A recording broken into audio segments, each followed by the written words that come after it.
สวัสดีครับ ขอต้อนรับทุกท่านเข้าสู่รายการหลังม่านสีเทา เพราะความจริงมักถูกซ่อนไว้หลังม่าน ในความมืดสลัวที่สายตาคนทั่วไปมองไม่เห็น ยังมีความจริงที่น่าสะพรึงกลัวซ่อนตัวอยู่เสมอ วันนี้ผมจะพาทุกท่านย้อนกลับไปดูเรื่องราวที่เป็นรอยด่างพร้อยในคราบของบุญกุศล เรื่องราวของกลุ่มคนที่ใช้ความศรัทธาเป็นเครื่องมือทำมาหากินบนหยาดเหงื่อและแรงศรัทธาของชาวพุทธ เสียงเครื่องจักรพิมพ์กระดาษดังฉึบฉับสม่ำเสมอในห้องแถวเก่าๆ ท้ายซอยที่ไม่มีใครสนใจ กลิ่นหมึกพิมพ์ฉุนจมูกฟุ้งกระจายไปทั่วห้องที่ปิดม่านมิดชิด แสงไฟนีออนสลัวเผยให้เห็นตั้งกระดาษสีขาวนวลจำนวนมหาศาลที่วางกองเรียงรายอยู่บนโต๊ะไม้ตัวยาว ชายวัยกลางคนคนหนึ่งสวมแว่นสายตาหนาเตอะกำลังนั่งตรวจเช็คข้อความบนซองกระดาษเหล่านั้นอย่างละเอียด ชื่อของวัดป่าแห่งหนึ่งในถิ่นทุรกันดารทางภาคอีสานถูกตีพิมพ์เด่นหรา ตามมาด้วยวัตถุประสงค์ที่อ่านแล้วชวนให้ใจอ่อน ทั้งการสร้างกุฏิสำหรับพระอาพาธและการสร้างห้องน้ำให้โรงเรียนในหมู่บ้านไกลพื้นที่ ทุกตัวอักษรถูกคัดสรรมาอย่างดี เพื่อดึงความรู้สึกสงสารและอยากทำบุญของผู้คนให้ถึงขีดสุด ชายคนนั้นคือ สมโพธิเขาไม่ใช่เจ้าของโรงพิมพ์ธรรมดา แต่เขาคือหนึ่งในคณะกรรมการวัดที่มีชื่อเสียง และเขากำลังทำสิ่งที่ไม่มีใครคาดคิด นั่นคือการสั่งพิมพ์ซองผ้าป่าเพิ่มขึ้นจากจำนวนจริงที่วัดกำหนดถึง 5 เท่าตัวซองเหล่านี้จะไม่เคยเดินทางไปถึงมือเจ้าอาวาสและเงินที่จะถูกบรรจุลงในซองเหล่านี้ ก็จะไม่มีวันถูกเปลี่ยนเป็นอิฐหรือปูนเพื่อสร้างสิ่งก่อสร้างใดๆในวัดจริง สมโพธิวางซองผ้าป่าลงแล้วยิ้มที่มุมปาก เขาหลับตานึกถึงยอดเงินมหาศาลที่จะไหลเข้ามาในกระเป๋า เขาบริหารจัดการทุกอย่างอย่างเป็นระบบ มีการคัดเลือกกลุ่มคนที่จะเดินสายกระจายซองเหล่านี้อย่างพิถีพิถัน คนที่มาทำงานให้เขาต้องดูหน้าตาซื่อสัตย์ พูดจาสุภาพ และที่สำคัญที่สุดคือ ต้องใจเย็นพอที่จะเผชิญหน้ากับการซักถาม แผนการของเขามันแยบยลกว่าการเดินขอทานทั่วไป เพราะเขามีตราประทับของวัด มีเอกสารรับรองที่ดูเหมือนจริงทุกประการ ซึ่งเขาแอบใช้ตำแหน่งกรรมการวัดจัดทำขึ้นมาเอง ในเย็นวันนั้น รถตู้สีขาวหม่น3 คัน ขับมาจอดที่หน้าห้องแถว ชายหญิงกลุ่มหนึ่งก้าวลืมจากรถด้วยท่าทางที่ดูเป็นมิตร พวกเขาแต่งตัวสะอาดสะอ้าน หลายคนสวมเสื้อเชิ้ตสีอ่อนดูน่าเลื่อมใส สมโพธิก้าวออกมาพร้อมกับลังกระดาษขนาดใหญ่ เขามองหน้าลูกทีมทุกคนด้วยสายตาที่มีอำนาจ ก่อนจะเริ่มอธิบายแผนการเดินทางในสัปดาห์นี้ เป้าหมายของพวกเขาไม่ใช่จังหวัดที่วัดตั้งอยู่ แต่เป็นจังหวัดที่อยู่ห่างออกไปเกือบ 500 กิโลเมตร ตามตลาดสด ร้านอาหาร และหมู่บ้านจัดสรรที่อยู่ห่างไกลการตรวจสอบ เขากำชับทุกคนว่า ยิ่งไกลวัดเท่าไหร่ ความปลอดภัยก็ยิ่งมากเท่านั้น เพราะไม่มีใครเสียเวลาเดินทางไปตรวจสอบถึงที่จริงหรอก แค่เห็นชื่อวัด เห็นรูปภาพพระพุทธรูปที่ดูขลัง และวัตถุประสงค์ที่น่าเวทนา ชาวพุทธใจบุญก็พร้อมจะควักเงินให้แล้ว และนี่คือจุดเริ่มต้นของบุญปลอมๆที่กำลังจะกระจายตัวออกไปราวกับเชื้อร้าย ภายใต้ชื่อของความดีที่ไม่มีอยู่จริง จากตอนที่แล้วที่เราได้เห็นจุดกำเนิดของซองผ้าป่ามหาโกงในห้องแถวอันมืดมิด วันนี้รถตู้สีขาวเหล่านั้นได้พาเอาคำลวงกระจายไปทั่วพื้นที่เป้าหมายแล้ว ความเงียบสงัดของหมู่บ้านในชนบทที่ห่างไกลถูกทำลายลงด้วยเสียงนุ่มนวลของคนแปลกหน้าที่มาพร้อมกับซองสีขาวในมือ หนึ่งในลูกทีมของสมโพธิที่ชื่อว่าชัยเดินเข้าไปในตลาดสดขนาดใหญ่ช่วงเช้ามืด กลิ่นของสดและเสียงเซ็งแซ่ของผู้คนไม่ได้ทำให้เขาเสียสมาธิ เขาเดินตรงไปยังแผงขายหมูของแม่ค้าวัยกลางคนที่มีใบหน้ายิ้มแย้ม ชัยเริ่มบทสนทนาด้วยการยกมือไหว้ที่อ่อนช้อย พร้อมกับเอ่ยถามถึงสารทุกข์สุขดิบ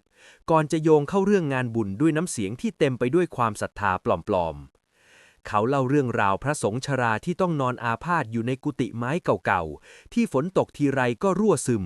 พร้อมกับยื่นรูปถ่ายที่เขาเตรียมมา ซึ่งเป็นรูปกุฏิร้างจากที่ไหนก็ไม่รู้มาแอบอ้าง แม่ค้าหมูฟังแล้วถึงกับหยุดสับหมู แววตาของเธอสั่นคลอนด้วยความสงสาร เธอรีบเช็ดมือกับผ้ากันเปื้อนแล้วหยิบแบงค์ร้อยหลายใบออกมาจากถังเงินทันที ชัยรับเงินนั้นมาด้วยท่าทางสำรวมเขาบรรจงเขียนชื่อแม่ค้าลงบนซองและมอบใบอนุโมทนาบัตรที่สมโภชพิมพ์เตรียมไว้ให้ทุกอย่างดูมืออาชีพและน่าเชื่อถือจนไม่มีใครเอะใจความจริงที่เจ็บปวดคือเงินใบนั้นไม่ได้เดินทางไปสู่การซ่อมแซมกุฏิแต่มันกำลังจะกลายเป็นค่าน้ำมันรถตู้และเงินปันผลของกลุ่มมิจฉาชีพในเย็นวันนั้นในขณะเดียวกันอีกด้านหนึ่งของเมืองกลุ่มของสมโภชเริ่มขยายขอบเขตไปยังร้านอาหารชื่อดังที่แขกเรือหนาตาพวกเขาเลือกเวลาที่คนกำลังอิ่มใจในการทานอาหารการเข้าไปขอรับบริจาคในช่วงเวลาที่คนกำลังมีความสุขมักจะได้เงินง่ายกว่าปกติชัยและเพื่อนร่วมทีมจะเดินแยกกันไปตามโต๊ะต่างๆไม่ให้ดูเหมือนมากันเป็นกลุ่มใหญ่เกินไปจนน่าสงสัยพวกเขาใช้จิตวิทยาในการเข้าหาคนถ้าเจอวัยรุ่นก็จะเน้นเรื่องการสร้างโรงเรียนให้เด็กยากไร้ถ้าเจอผู้สูงอายุก็จะเน้นเรื่องการทำบุญสร้างโบสถ์วิหารเพื่อเป็นกุศลในอนาคตการวิเคราะห์จิตวิทยาของสมโภชนั้นแม่นยำเสมอเขาไม่ได้แค่สอนให้ลูกน้องโกหกแต่เขาสอนให้ลูกน้องเชื่อในคำโกหกนั้นด้วยเพื่อให้แววตาและน้ำเสียงดูจริงใจที่สุดเขาบอกลูกน้องเสมอว่าเราไม่ได้มาขอเงินแต่เรามาหยิบยื่นโอกาสในการทำบุญให้พวกเขาคำพูดนี้ทำให้กลุ่มมิจฉาชีพเหล่านี้ทำงานได้อย่างไม่รู้สึกผิดและความเลือดเย็นนี้เองที่ทำให้พวกเขากวาดเงินไปได้วันละหลายหมื่นบาทโดยที่ไม่มีเศษเสี้ยวของเงินแม้แต่บาทเดียวตกถึงมือวัดที่ถูกแอบอ้างแต่ทว่าในความลื่นไหลของแผนการที่ดูเหมือนจะไร้ช่องโหว่กลับมีสายตาคู่หนึ่งคอยจับจ้องพวกเขาอยู่จากมุมมืดของตลาดเป็นสายตาที่เต็มไปด้วยความสงสัยและเริ่มตั้งคำถามถึงความผิดปกติบางอย่างที่ซ่อนอยู่หลังซองผ้าป่าสีขาวเหล่านั้นและความสงสัยเพียงเล็กน้อยนี่เองที่อาจจะเป็นจุดเริ่มของรอยร้าวในแผนการอันยิ่งใหญ่ของสมโภชรอยร้าวที่เขายังไม่ทันได้สังเกตเห็นในขณะที่เขากำลังนั่งนับธนบัตรใบใหม่ๆที่เพิ่งได้มาอย่างยิ้มกริ่มในรถตู้ที่แอร์เย็นฉ่ำขณะที่ความจริงบางอย่างกำลังก่อตัวขึ้นอย่างเงียบเชียบในอีกด้านหนึ่งของเมืองแสงไฟจากหน้ารถตู้สาดไปตามถนนลูกรังที่ครุขระในความมืดแรงสั่นสะเทือนของรถทำให้เงินปึกใหญ่ที่วางอยู่บนตักของสมโภชกระเด็นกระดอนไปมาแต่นั่นไม่ได้ทำให้เขารู้สึกรำคาญใจเลยแม้แต่น้อยเขากลับรู้สึกเหมือนเป็นจังหวะดนตรีที่ขับกล่อมให้เขามีความสุขที่สุดในตอนนั้นหลังจากเหตุการณ์ที่ตลาดสดในวันนั้นทีมงานของเขากระจายตัวออกไปตามจุดต่างๆราวกับแมงมุมที่ชักใยดักรอเหยื่อผู้ใจบุญความสำเร็จของแผนการนี้ไม่ได้อยู่ที่ความเนียนของซองกระดาษเพียงอย่างเดียวแต่อยู่ที่การเลือกคนที่มีแผลในใจมาทำงานสมโภชจะมักจะมองหาคนที่ขัดสนเงินทองแต่มีบุคลิกดูดีคนที่พร้อมจะทำทุกอย่างเพื่อความอยู่รอดเพราะคนกลุ่มนี้จะทำหน้าที่ได้อย่างแนบเนียนที่สุดภายใต้อำนาจเงินที่เขาหยิบยื่นให้ชัยนั่งอยู่เบาะหลังเขามองกองเงินเหล่านั้นด้วยความรู้สึกที่ปนเปกันระหว่างความโลภและความกังวลที่ยังติดค้างจากสายตาที่จ้องมองเขาในตลาดแสงสลัวในรถทำให้หน้าของเขามีเงาพาดผ่านดูน่ากลัวสมโภชสังเกตเห็นความกระวนกระวายนั้น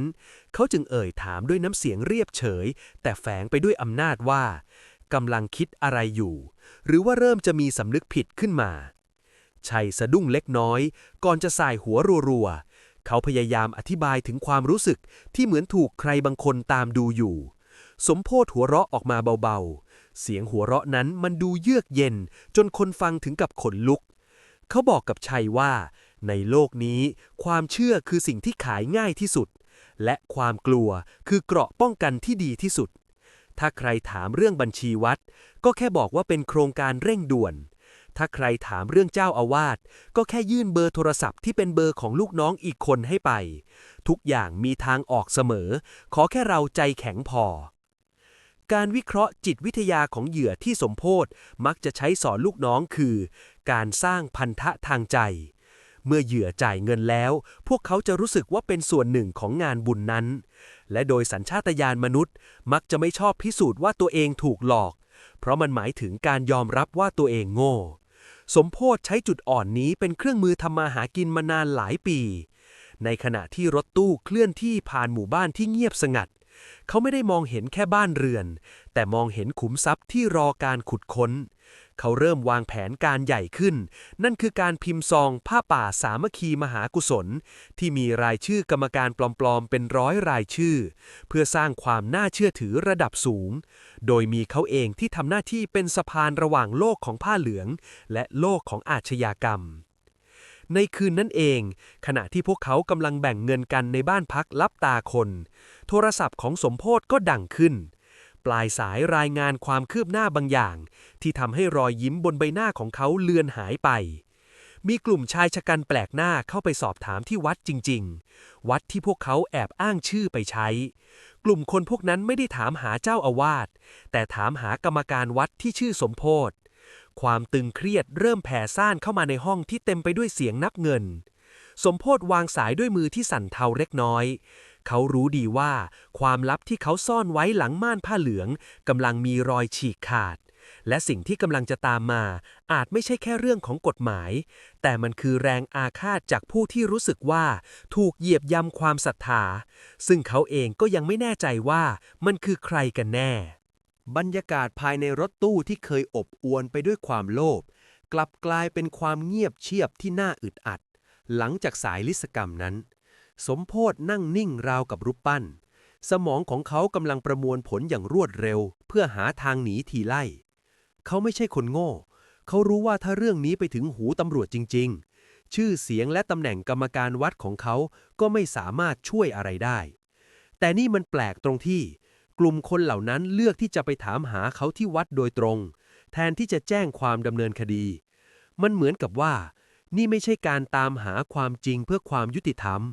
แต่มันคือการทวงถามอะไรบางอย่างที่มีมูลค่ามากกว่าเงินในซองผ้าป่าชัยและลูกทีมคนอื่นๆเริ่มมองหน้ากันด้วยความหวาดระแวงทุกครั้งที่มีรถขับผ่านบ้านพักพวกเขาจะสะดุ้งและคอยชะโงกหน้าออกไปดูทางหน้าต่างสมโพธิ์เห็นท่าทางหวาดกลัวของลูกน้องเขาจึงตัดสินใจเปลี่ยนแผนทันทีเขาบอกทุกคนว่าต้องกระจายตัวออกไปให้ไกลกว่าเดิมห้ามกลับมาที่นี่จนกว่าเขาจะสั่งและที่สำคัญห้ามถือเงินติดตัวไว้เยอะเกินไปให้โอนเงินเข้าบัญชีนอมินีที่เขาเตรียมไว้ให้หมดการวิเคราะห์สถานการณ์ของเขาสรุปได้ว่าตอนนี้ศัตรูอาจจะเป็นคนที่เขารู้จักดีหรืออาจจะเป็นคนในแวดวงเดียวกันที่เสียผลประโยชน์จากแผนที่เขากำลังทำอยู่เช้าวันรุ่งขึ้นชัยถูกส่งไปที่หมู่บ้านหรูแห่งหนึ่งในตัวเมืองที่นั่นเป็นเป้าหมายใหม่ที่สมโพธิ์เชื่อว่าเงินจะหนาและตรวจสอบยากกว่าตลาดสดชัยสวมสูทดูดีถือซองผ้าป่าที่พิมพ์อย่างประณีตที่สุดในมือเขาพยายามทำใจดีสู้เสือเดินเข้าไปในคลับเฮาส์ของหมู่บ้านที่นั่นเขาได้พบกับหญิงสูงวัยท่าทางภูมิฐานคนหนึ่งเธอกำลังนั่งจิบกาแฟและอ่านหนังสือธรรมะชัยเริ่มใช้เทคนิคเดิมๆเล่าเรื่องการสร้างห้องน้ำให้เด็กยากไร้ในถิ่นทุรกันดารน้ำเสียงของเขาดูนุ่มนวลและน่าเชื่อถือยิ่งกว่าทุกครั้งแต่ทว่าในขณะที่เขากำลังจะยื่นซองให้หญิงคนนั้นกลับเงยหน้าขึ้นมาและจ้องมองเข้าไปในตาของชัยด้วยแววตาที่เย็นเยือกเธอไม่ได้หยิบเงินออกมาแต่กลับถามคำถามที่ทำให้ชัยถึงกับมือสั่นว่ากุฏิที่บอกว่าอาพาธน่ะอยู่ทิศไหนของวัดเหรอจ๊ะชัยนิ่งอึ้งไปครู่หนึ่งเหงื่อการเริ่มซึมตามไรผมเขาพยายามนึกภาพแผนผังวัดที่เคยดูผ่านๆแต่ความตื่นเต้นทำให้ความจำของเขาพร่าเลือนเขาแซงทำเป็นยิ้มแล้วบอกว่าอยู่ทางทิศตะวันออกติดกับป่าไผ่หญิงคนนั้นยิ้มน้อยๆเป็นรอยยิ้มที่ดูเหมือนจะรู้ทันทุกอย่างเธอหยิบโทรศัพท์ขึ้นมาแล้วเปิดรูปภาพบางอย่างให้ชัยดูมันคือรูปวัดที่เขากำลังแอบอ้างแต่ในรูปนั้นไม่มีป่าไผ่และไม่มีกุฏิพระอาพาธตามที่เขากล่าวอ้างแม้แต่น้อยสิ่งที่มีคือพื้นที่โล่งว่างเปล่าที่เพิ่งถูกไถกลบไปไม่นานชัยรู้สึกเหมือนโลกกำลังหมุนเคว้งความจริงที่เขาซ่อนไว้กำลังถูกกระชากหน้ากากออกมาต่อหน้าต่อตาในขณะที่ชัยกำลังหาทางหลบหนีออกจากสถานการณ์นั้นเขาก็เหลือไปเห็นชายชะกัน2 คนเดินตรงมาทางเขาจากด้านหลังชาย2 คนนั้นหน้าตาคุ้นๆเหมือนคนที่เคยเห็นที่ตลาดสดในวันนั้นชัยเริ่มตระหนักว่าเขาไม่ได้ถูกตามล่าโดยตำรวจแต่นี่คือกลุ่มอิทธิพลที่ดูแลพื้นที่นี้และพวกเขาไม่ชอบใจนักที่มีใครมาลักลอบเก็บสวยในคราบงานบุญโดยไม่ได้รับอนุญาตความผิดพลาดของสมโพธิ์ไม่ใช่การโกงคนใจบุญ แต่คือการข้ามถิ่นที่ไม่มีใครกล้าแตะต้องและตอนนี้ม่านสีเทาที่พวกเขาเคยใช้บังตัวกำลังถูกกระชากออกอย่างรุนแรงพร้อมกับความลับบางอย่างของสมโภชที่เขาก็ยังไม่เคยบอกลูกน้องคนไหนแม้แต่คนที่เขาสนิทที่สุดอย่างชัยเองก็ตามจากความเดิมในตอนที่แล้วที่ชีวิตของชัยกำลังแขวนอยู่บนเส้นได้ท่ามกลางบรรยากาศหรูหราของสโมสรหมู่บ้านที่ควรจะปลอดภัยแต่กลับกลายเป็นกรงล้อมที่บีบคั้นลมหายใจของเขาให้สั้นลงทุกทีแววตาของหญิงสูงวัยคนนั้นไม่ได้มีความเมตตาอย่างที่เขาคาดหวังแต่มันคือแววตาของผู้ล่าที่มองเห็นเหยื่อติดกับดัก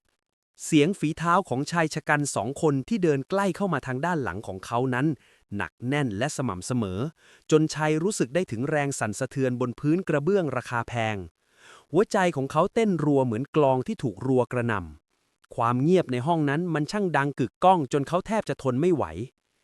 ชัยพยายามรวบรวมสติที่เหลืออยู่เพียงน้อยนิดเขาแสร้งทำเป็นหยิบโทรศัพท์มือถือขึ้นมาแล้วทำท่าทางเหมือนมีธุระด่วนเสียงสั่นๆของเขาเอ่ยออกมาเบาๆว่าต้องไปรับสายจากเจ้าอาวาสก่อนจะกึ่งเดินกึ่งวิ่งมุ่งหน้าไปยังทางออกโดยไม่หันกลับไปมองซองผ้าป่าที่วางทิ้งไว้บนโต๊ะแม้แต่ซองเดียวความเย็นจากเครื่องปรับอากาศในสโมสรไม่ได้ช่วยให้เหงื่อที่ไหลท่วมแผ่นหลังของเขาลดลงเลยเขาวิ่งไปที่รถยนต์ที่จอดรออยู่ข้างนอกด้วยความเร็วเท่าที่ขาทั้ง2 ข้างจะอำนวยเมื่อก้าวขึ้นรถได้เขาก็รีบออกรถไปทันทีโดยไม่สนว่าล้อจะบดขยี้สวนดอกไม้ข้างทางไปมากแค่ไหนในใจของชัยตอนนี้มีแต่คำถามและความหวาดกลัวเขาไม่ได้กลัวแค่ชาย2 คนนั้นแต่เขากลัวสิ่งที่สมโภชปิดบังเอาไว้วิเคราะห์ทางจิตวิทยาของคนอย่างชัยคือเขาเป็นเพียงฟันเฟืองตัวเล็กๆที่ขับเคลื่อนด้วยความกลัวและความต้องการมีชีวิตรอดเมื่อความมั่นคงที่สมโภชเคยหยิบยื่นให้เริ่มสั่นคลอนสัญชาตญาณการเอาตัวรอดของเขาก็ทำงานอย่างรุนแรงเขาเริ่มรู้สึกว่าตัวเองเป็นเพียงเบี้ยที่สมโภชพร้อมจะสละทิ้งได้ทุกเมื่อเพื่อรักษาความปลอดภัยของตัวเองชัยกำพวงมาลัยแน่นจนข้อนิ้วขาวซีดเขาตัดสินใจโทรหาคนคนหนึ่งที่ไม่ใช่สมโภชแต่เป็นคนในกลุ่มที่เขาแอบไปรู้ความลับบางอย่างมาปลายสายรับโทรศัพท์ด้วยน้ำเสียงที่ราบเรียบแต่แฝงไปด้วยความน่าเกรงขาม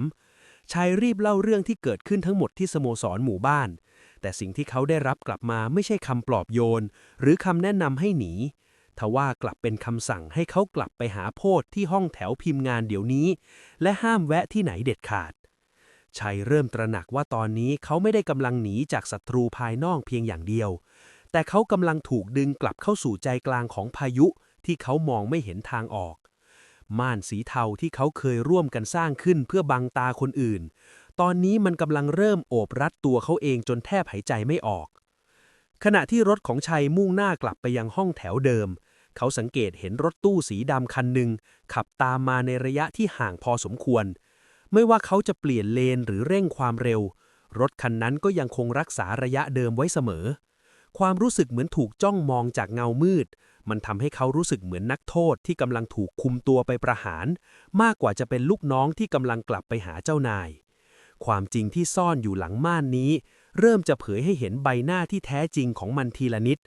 และมันช่างน่าเกรงขามกว่าที่มิจฉาชีพตัวเล็กๆอย่างเขาจะจินตนาการได้ถึง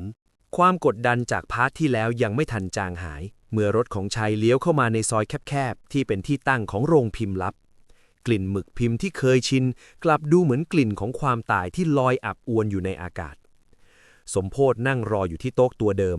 ไฟนีออนที่กระพริบทีๆทำให้เงาของเขาที่ทาบลงบนผนังดูโยกเยกเหมือนปีศาจที่กำลังเริงระบำเมื่อชัยก้าวเข้าไปในห้องความเงียบก็น่าอึดอัดขึ้นมาทันทีสมโภชไม่ได้เงยหน้าขึ้นมามองด้วยซ้ำเขาเพียงแค่ใช้นิ้วเคาะโต๊ะไม้เบาๆเป็นจังหวะที่ชวนให้คนฟังรู้สึกกระวนกระวายใจอย่างบอกไม่ถูกสมโภชเริ่มวิเคราะห์สถานการณ์ด้วยน้ำเสียงเย็นชาเขาบอกชัยว่าการที่มีคนไปถามหาเขาที่วัดและการที่มีคนรู้เท่าทันแผนการที่สโมสรหมู่บ้านนั้นไม่ใช่เรื่องบังเอิญแต่มันคือผลพวงจากการขยายตัวที่รวดเร็วเกินไปจนไปเหยียบตาปลาของผู้คุมกฎในธุรกิจบุญแห่งนี้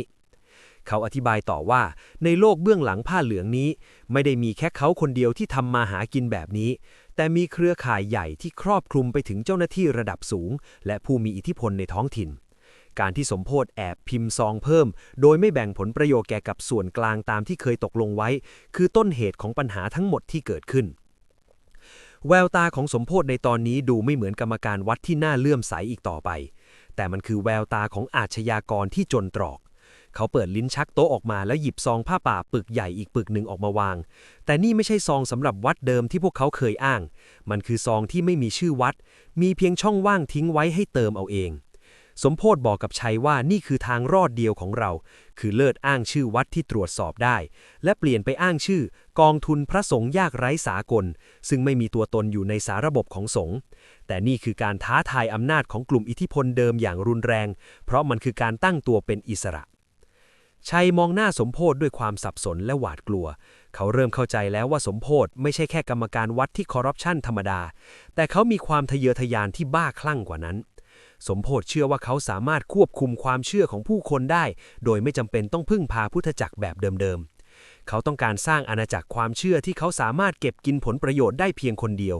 แต่การวิเคราะห์ทางจิตวิทยาของสมโพธกลับมองข้ามจุดสำคัญไปอย่างหนึ่งนั่นคือความศรัทธาเมื่อถูกบิดเบือนจนถึงที่สุดมันจะเปลี่ยนเป็นพลังทำลายล้างที่รุนแรงและกลุ่มคนในเงามืดที่กำลังตามล่าพวกเขาอยู่นั้นไม่ใช่กลุ่มคนที่ยอมให้ใครมาทำลายระบบผลประโยชน์ที่พวกเขาสร้างมานานได้ง่ายๆในขณะที่ทั้งสองกำลังโต้เถียงกันอยู่นั้นเสียงเบรกของรถยนต์หลายคันก็ดังสนั่นที่หน้าห้องแถวแสงไฟจากหน้ารถสาดส่องลอดช่องว่างของผ้าม่านเข้ามาเป็นสายราวกับสปอตไลท์บนเวทีสมโพธลุกขึ้นยืนด้วยท่าทางที่สงบนิ่งอย่างประหลาดอย่างหนึ่งเขาหยิบไฟแช็กขึ้นมาจุดแล้วเผาซองผ้าป่าใบหนึ่งที่อยู่บนโต๊ะเขามองดูเปลวไฟที่ค่อยๆเลียกระดาษสีขาวเหล่านั้นด้วยรอยยิ้มที่เดาทางไม่ถูกเขาบอกกับชัยว่าม่านกำลังจะเปิดออกแล้วและครั้งนี้เราอาจจะได้เห็นว่าใครกันแน่ที่เป็นเจ้าของความจริงที่แท้จริงหลังม่านสีเทานี้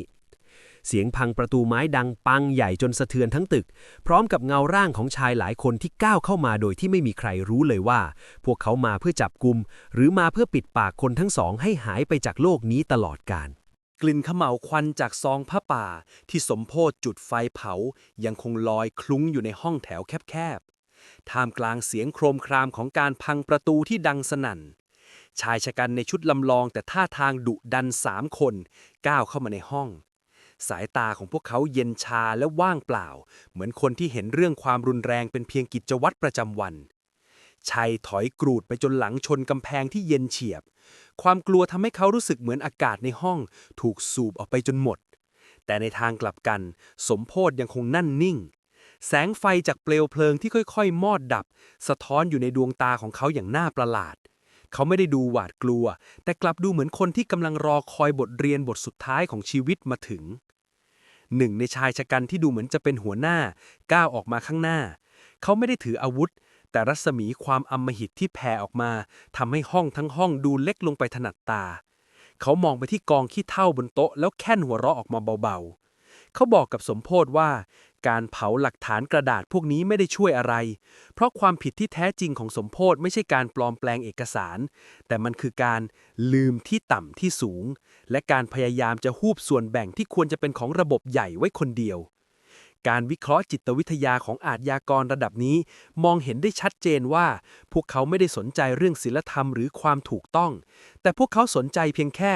ระเบียบของผลประโยชน์ที่สมโพธดันไปล่วงเกินเข้าไปสมโพธเงยหน้าขึ้นมองแล้วตอบกลับด้วยน้ำเสียงที่ยังคงความสุขุมอย่างเหลือเชื่อเขากล่าวว่าระบบที่พวกคุณสร้างขึ้นมันเก่าไปแล้วการเที่ยวเดินสายเก็บเงินตามวัดเล็กวัดน้อยมันได้กี่บาทแต่สิ่งที่เขาทำคือการขยายฐานศรัทธาไปยังคนเมืองที่มีกำลังซื้อสูงและไม่มีเวลาตรวจสอบเขาอ้างว่าสิ่งที่เขาทำคือการปฏิรูปการกุศลให้เข้ากับยุคสมัยแต่คำพูดเหล่านั้นกลับทำให้ชายหัวหน้ากลุ่มเดินเข้ามาตบโต๊ะดังสนั่นพร้อมกับยื่นหน้าเข้ามาใกล้จนสมโพธได้กลิ่นบุหรี่จางๆจากลมหายใจชายคนนั้นบอกว่าศรัทธาไม่ใช่สินค้าที่ใครจะมาแย่งตลาดกันได้ง่ายๆโดยไม่จ่ายค่าผ่านทางและตอนนี้สิ่งที่สมโพธต้องจ่ายไม่ใช่เงินแค่ในซองผ้าป่าที่พิมพ์เกินมาแต่มันคือค่าธรรมเนียมของความโอหังที่เขาได้ทำลงไปชัยที่ยืนสั่นอยู่ข้างๆเริ่มเข้าใจแล้วว่าสิ่งที่เขากำลังเผชิญไม่ใช่กลุ่มโจรธรรมดาแต่มันคือเครือข่ายที่ฝังรากลึกอยู่ในคราบของกลุ่มผู้อุปถัมภ์วัดระดับประเทศสมโพธหันมามองชัยด้วยสายตาที่ดูแคลนเล็กน้อยก่อนจะหันกลับไปหาชายคนนั้น เขาบอกว่าเขามีกรมธรรม์ประกันชีวิตของตัวเองซ่อนอยู่ในที่ที่ไม่มีใครหาเจอซึ่งเป็นรายชื่อของข้าราชการและนักการเมืองท้องถิ่นที่เคยรับเงินปันผลจากซองผ้าป่าเถื่อนเหล่านี้ตลอดหลายปีที่ผ่านมาถ้าเขาเป็นอะไรไปข้อมูลทั้งหมดจะถูกส่งตรงไปยังสำนักงานข่าวและหน่วยงานตรวจสอบทันทีบรรยากาศในห้องเงียบกริบลงอีกครั้งความตึงเครียดพุ่งทะลุขีดสุดเมื่อการกันโชคทรัพย์กลายเป็นการต่อรองด้วยอำนาจมืดที่มีชีวิตเป็นเดิมพันแต่ทว่าชายคนนั้นกลับไม่ได้ดูตระหนกเลยแม้แต่น้อยเขากลับหยิบโทรศัพท์ขึ้นมาแล้วกดเปิดคลิปวิดีโอหนึ่งให้สมโพธิ์ดูซึ่งเป็นภาพบ้านพักที่สมโพธิ์แอบเก็บความลับเหล่านั้นพร้อมกับเงาร่างของใครบางคนที่สมโพธิ์รักที่สุดคนหนึ่งกำลังนั่งอยู่ท่ามกลางชายชุดดำอีกกลุ่มหนึ่งความเงียบที่น่าสะพรึงกลัวปกคลุมห้องแถวอีกครั้งหลังจากสมโพธิ์ได้เห็นคลิปวิดีโอนั้นใบหน้าที่เคยสุขุมและดูมั่นใจของเขาพังทลายลงในพริบตาความหยิ่งพยองที่เคยมีถูกแทนที่ด้วยความกังวลอย่างเห็นได้ชัดชายหัวหน้ากลุ่มยิ้มอย่างผู้ชนะเขาเก็บโทรศัพท์ลงกระเป๋าแล้วบอกกับสมโพธิ์ว่าในโลกของมวลชนที่ขับเคลื่อนด้วยศรัทธาความลับไม่มีอยู่จริงหรอกมีแต่ความจริงที่ยังรอเวลาเปิดเผยเท่านั้นเขาบังคับให้สมโพธิ์และชัยเดินขึ้นรถตู้สีดำที่จอดรออยู่ข้างหน้าโดยอ้างว่าจะพาไปเจรจากับผู้ใหญ่ในที่ที่เหมาะสมกว่านี้สถานที่ที่ความดีและความชั่วสามารถตกลงผลประโยชน์กันได้ลงตัวรถตู้เคลื่อนที่ออกไปจากซอยแคบๆผ่านแสงไฟถนนที่กระพริบวิบวับชัยนั่งกอดเข่าอยู่มุมรถเขาเริ่มวิเคราะห์สภาพจิตใจของตัวเองในตอนนี้เขาไม่ได้รู้สึกเสียใจที่ร่วมมือกับสมโพธิ์หลอกเงินคนบริจาคแต่เขารู้สึกสมเพชตัวเองที่หลงเชื่อว่าสมโพธิ์คือผู้ที่มีอำนาจเหนือกว่าใครเพื่อนเขาตระหนักว่าในวงจรของมิจฉาชีพทุกคนต่างก็เป็นเพียงเหยื่อของคนที่ฉลาดกว่าและเหี้ยมโหดกว่าเสมอรถตู้ขับออกนอกเมืองไปเรื่อยๆจนกระทั่งเลี้ยวเข้าไปในเขตวัดร้างแห่งหนึ่งที่อยู่ลึกเข้าไปในป่าละเมาะบรรยากาศรอบข้างเงียบสงัดมีเพียงเสียงแมลงกลางคืนที่ร้องระงมและกลิ่นอับชื้นของแมกไม้ที่หนาทึบเมื่อประตูรถตู้เปิดออกพวกเขาถูกต้อนเข้าไปในอาคารหลังเก่าที่ดูเหมือนเคยเป็นหอฉันแสงเทียนเพียงไม่กี่เล่มส่องสว่างให้เห็นชายวัยกลางคนคนหนึ่งสวมชุดขาวดูสะอาดสะอ้านและหน้าเลื่อมใสประดุจนักบุญผู้ทรงศีลเขานั่งอยู่บนเก้าอี้ไม้แกะสลักอย่างดีชายคนนั้นมองมาที่สมโพธิ์ด้วยแววตาที่เต็มไปด้วยความเมตตาปลอมๆแล้วเริ่มพูดด้วยน้ำเสียงที่กังวานและนุ่มนวลเขาบอกว่าเสียดายความสามารถของสมโพธิ์ที่รู้จักใช้จุดอ่อนของคนมาทำเงินได้มหาศาลแต่ความผิดพลาดเดียวคือสมโพธิ์โลภจนมองข้ามกฎกติกาของสังคมใต้ดินแห่งนี้เขาอธิบายว่าเงินทุกบาทที่ได้มาจากซองผ้าป่าเหล่านั้นมันไม่ใช่แค่เงินแต่มันคือภาษีแห่งความหวังที่ต้องมีการแบ่งสรรปันส่วนให้ทั่วถึงเพื่อให้ระบบนี้อยู่รอดต่อไปได้สมโพธิ์ชุดลงกับพื้นไม้ที่เต็มไปด้วยฝุ่นเขาเริ่มอ้อนวอนขอชีวิตและสัญญาว่าจะยกเงินทั้งหมดที่ซ่อนไว้แต่ชายชุดขาวกลับสายหัวช้าๆเขาบอกว่าเงินพวกนั้นมันเทียบไม่ได้กับความเชื่อมั่นที่เสียไปจากการที่สมโพธิ์ถูกจับตามองจากกลุ่มคนใจบุญในหมู่บ้านหรูและตลาดสดการทำงานที่หยาบเกินไปของสมโพธิ์ทำให้ธุรกิจศรัทธานี้เสี่ยงต่อการถูกเปิดโปงเขาจึงยื่นข้อเสนอสุดท้ายให้สมโพธิ์ทำหน้าที่เป็นแพะรับผิดในคดีที่กำลังจะถูกปั้นขึ้นมาเพื่อปิดปากเงียบและตัดตอนเรื่องราวทั้งหมดไม่ให้สาวไปถึงคนระดับสูงกว่านี้โดยแลกกับความปลอดภัยของคนในครอบครัวในขณะที่สมโพธิ์กำลังลังเลและหัวใจแตกสลายอยู่นั้นชัยที่นั่งฟังอยู่นิ่งๆมาตลอดกลับเหลือไปเห็นอะไรบางอย่างที่หลังม่านเก่าๆของหอฉันนั้น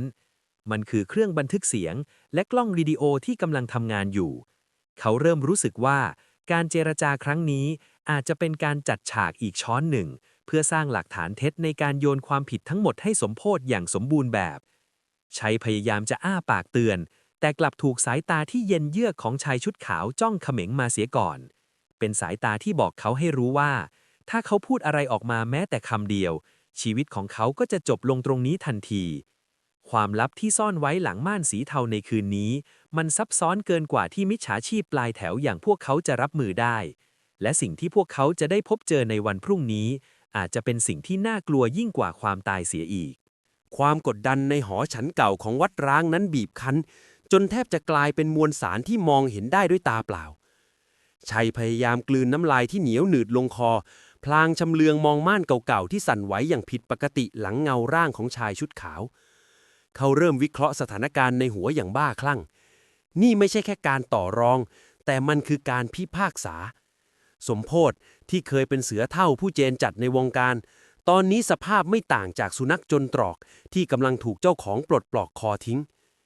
ชายชุดขาวขยับยิ้มเล็กน้อยก่อนจะเลื่อนปึกกระดาษสีขาวที่พิมพ์ชื่อวัดเดียวกับที่สมโพธเคยใช้แอบอ้างออกมาวางบนโต๊ะแต่มันมีรอยประทับตราสีแดงตัวใหญ่ที่เขียนว่ายกเลิกเสียงของชายชุดขาวดังขึ้นท่ามกลางความเงียบเขาบอกว่าสมโพธประเมินความศรัทธาของคนต่ำไป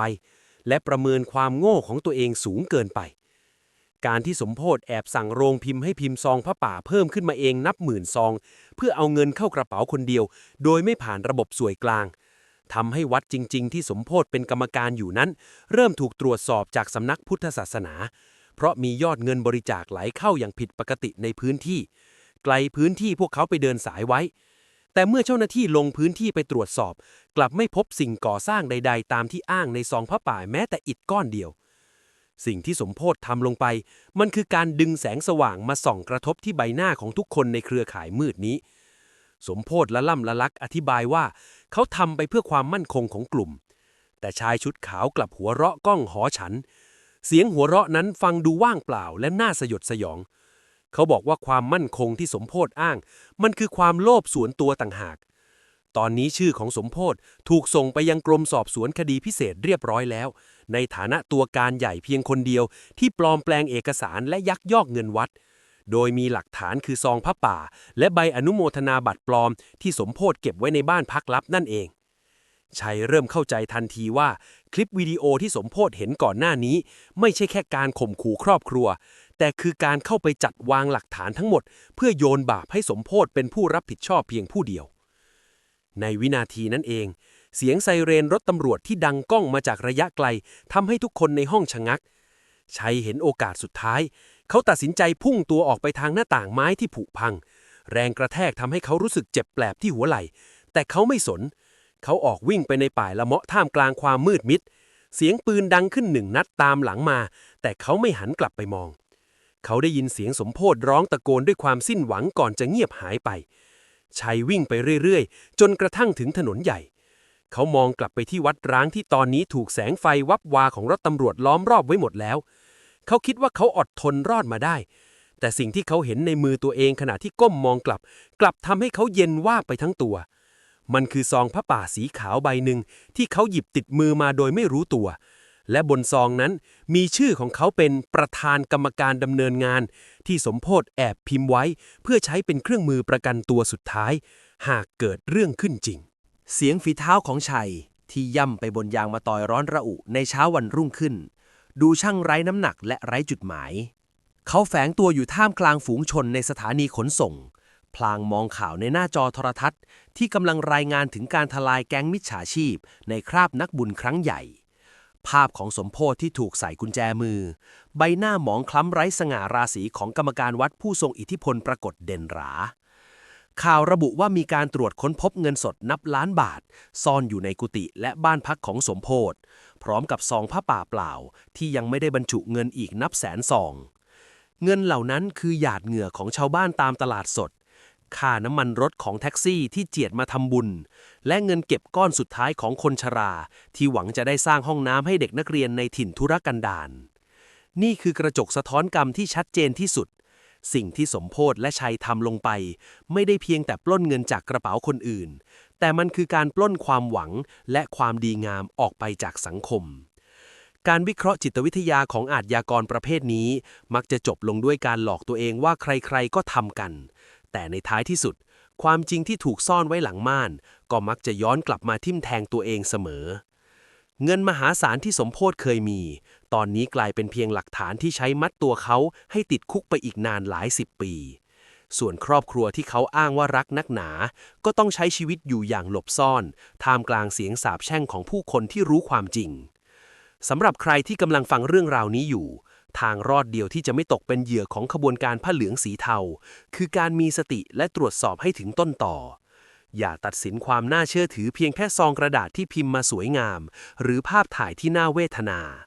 หากอยากทำบุญจริงๆ ควรติดต่อกับทางวัดโดยตรงผ่านบัญชีธนาคารที่เป็นชื่อวัดเท่านั้น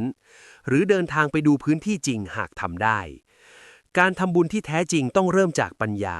ไม่ใช่แค่ความสงสารที่ถูกกระตุ้นด้วยคำลวง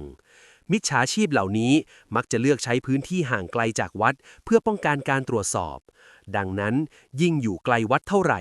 เรายิ่งต้องใช้สติในการไตร่ตรองให้มากขึ้นเท่านั้น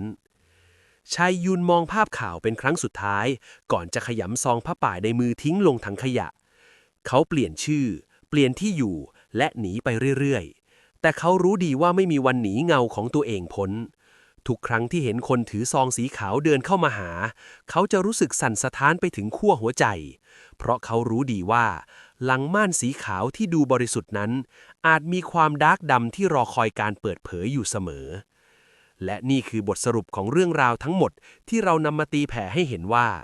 ความจริงเมื่อถึงเวลาของมันจะไม่มีม่านผืนใดปกปิดได้มิดชิดตลอดกาล ขอบคุณที่ติดตามรับฟังหลังม่านสีเทาเพราะความจริงมักถูกซ่อนไว้หลังม่าน แล้วพบกันใหม่ในเรื่องราวถัดไปที่จะมากระชากม่านแห่งความลวงให้เปิดออก สวัสดีครับ